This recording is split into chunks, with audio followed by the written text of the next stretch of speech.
In today's video, we take a look at reverse logistics. This is part of our Learning Logistics series in Supply Chain Basics. I'm Professor Rodriguez. I'm a college instructor, supply chain executive, and the founder of the MVC Logistics Academy, a place to find supply chain education, news, career development, and much more.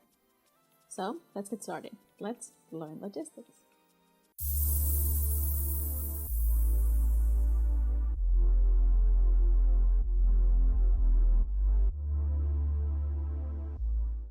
In this series, I want to teach you everything you need to know about reverse logistics.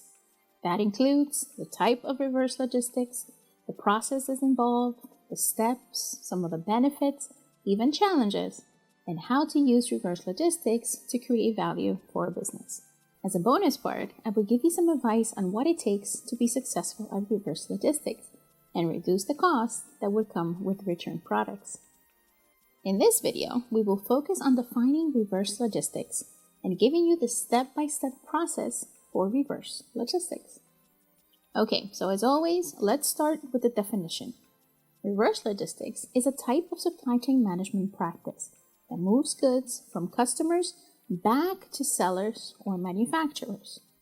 Once a customer receives a product, processes such as a return or recycling require reverse logistics. Reverse logistics start at the end consumer, moving backwards to the supply chain, to distributors, or from the distributor back to the manufacturer. Reverse logistics can also include processes where the end consumer is responsible for the final disposal of the product. That could include the recycling, refurbishing, or resale of such product. Well, organizations use reverse logistics when goods move from the destination back through the supply chain to the seller and potentially back to the suppliers. The goal is to regain value from the product or dispose of it. Worldwide, returns are worth almost $1 trillion annually and have become increasingly common with the growth of e-commerce.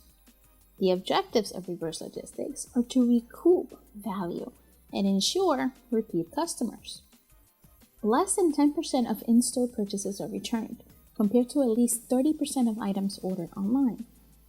Companies want to treat reverse logistics carefully because they can use reverse logistics to build customer loyalty and to repeat business and minimize the cost or the losses related to returns. Reverse logistics versus traditional logistics. Traditional product flow starts with suppliers and moves on to factory or distributor. From there, the goods go to retailers and consumers. Reverse logistics management starts at the consumer or customer end and moves in the opposite direction and returns the products to any point along the supply chain. Well-designed supply chains are responsive to changes and can handle some reverse logistics requirements. This reverse process can return products one step in the chain or to the original supplier. They can even send return products back to regular sales or discount channels, like liquidators. How does reverse logistics work? Well, reverse logistics moves goods from the traditional end point of the supply chain at least one step backward. This process can involve various plans and controls. Some companies prefer to outsource this work because they might not be as effective if they do it in-house. Now let's talk about reverse logistics process. The reverse logistics process involves managing returns and buying surplus goods and materials. The process is also responsible for dealing with any leases or refurbishments. Reverse logistics vary across different industries, and there are different economic incentives for improving reverse logistics management. For example, in the beverage industry, the reverse logistics process uses empty tap containers. Beverage production companies want to recapture the value of these containers by reusing them. This requires planning transportation, managing shipping loads, and cleaning the containers. Another good example is the construction industry. In reverse logistics in construction, it moves and recycles salvage materials to new sites. As the construction industry adapts more sustainable practices to reduce the waste, there is an opportunity for cost savings by using reverse logistics. In the food industry, reverse logistics is responsible for returning packaging materials and pallets. Companies also must deal with rejected food shipments.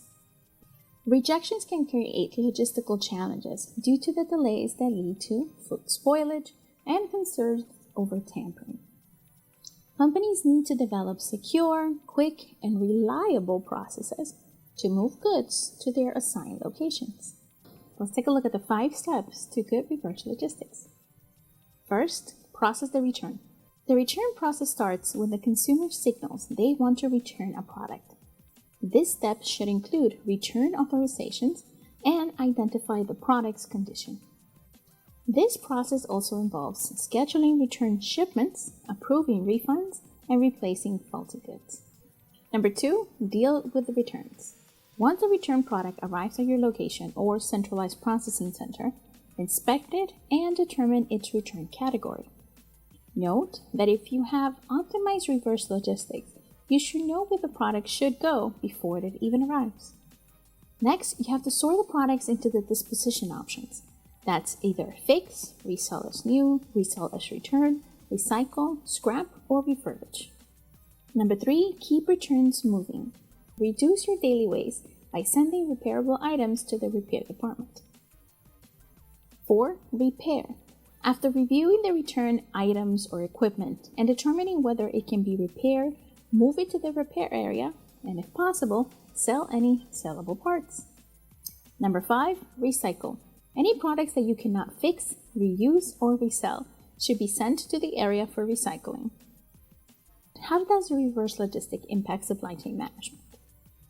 Well, reverse logistics provides another critical opportunity for supply chain optimization.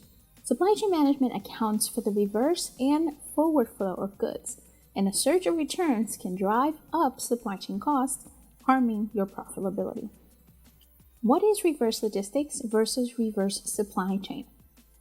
The reverse supply chain is the backward movement of goods, such as defective products, from vendors back up to the supply chain. It is the opposite of the typical supply chain, where items go from manufacturer to retailer to consumer. Reverse logistics refers to everything related to returns and what happens to those products after the consumer takes them back. That includes planning and implementing strategies to reduce costs and losses related to returns and to build a better return experience for the customer. Monitoring reverse logistics in your supply chain. Companies monitor reverse logistics in the supply chain to find better ways to process and dispose of products.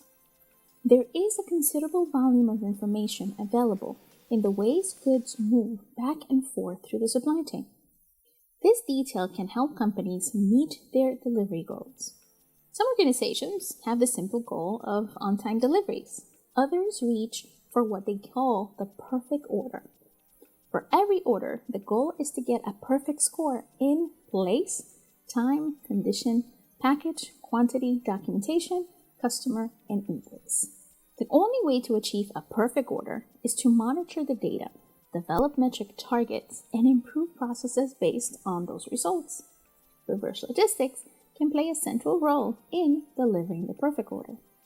Since we're talking about metrics, let's talk about the 5 key reverse logistics supply chain metrics to monitor and confirm. There are 5 key reverse logistics focused supply chain metrics that will increase and help the asset recovery of a company. Supply chain analytics can help management make data-driven decisions at all the steps of the supply chain. Metrics is what we use to make those decisions. These are the key supply chain metrics. 1. Volume. The volume of products returned and subsequently resold, reused, and recycled is a top metric used to track reverse logistics. Companies should use these measurements to identify missed opportunities or problems and determine where process improvements can be made to make a difference. Number 2, percent of cost.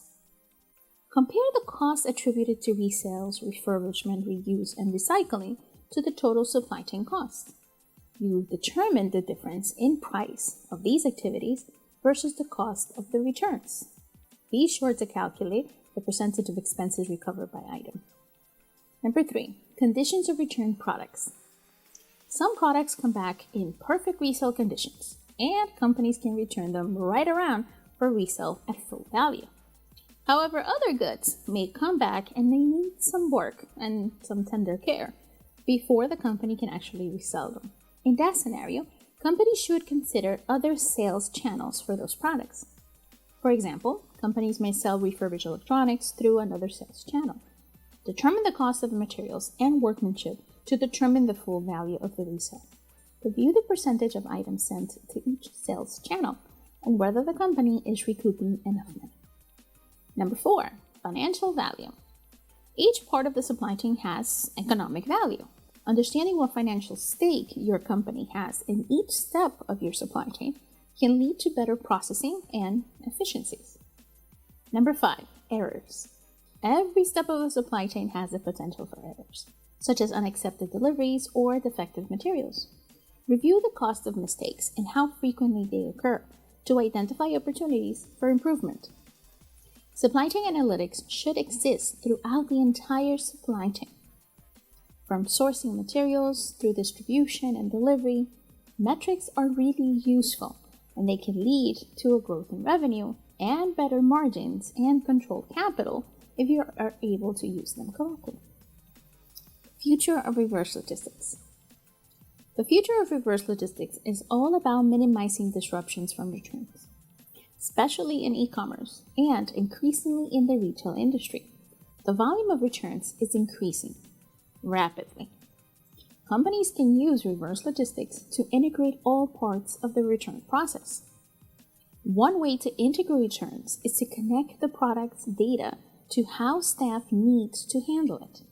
Documenting what happens to a return product, whether the item will go for resale, repairs, or to be rescued for raw goods, the supply chain can support this integration. The future of reverse logistics involves integrating supply chain management software that helps make these determinations and can also provide valuable reports with that data. So what do you think? This was all about reverse logistics, and we're down to the end of the video. We're just getting started on this topic, however, so stick around for more on reverse logistics. As always, if you have any questions you want us to answer, let us know in the comments. We are always interested in your opinion and love hearing from you. Now, thank you for watching. Feel free to give us a like or subscribe to our channel for more videos like these. I'm Professor Rodriguez. See you in the next video.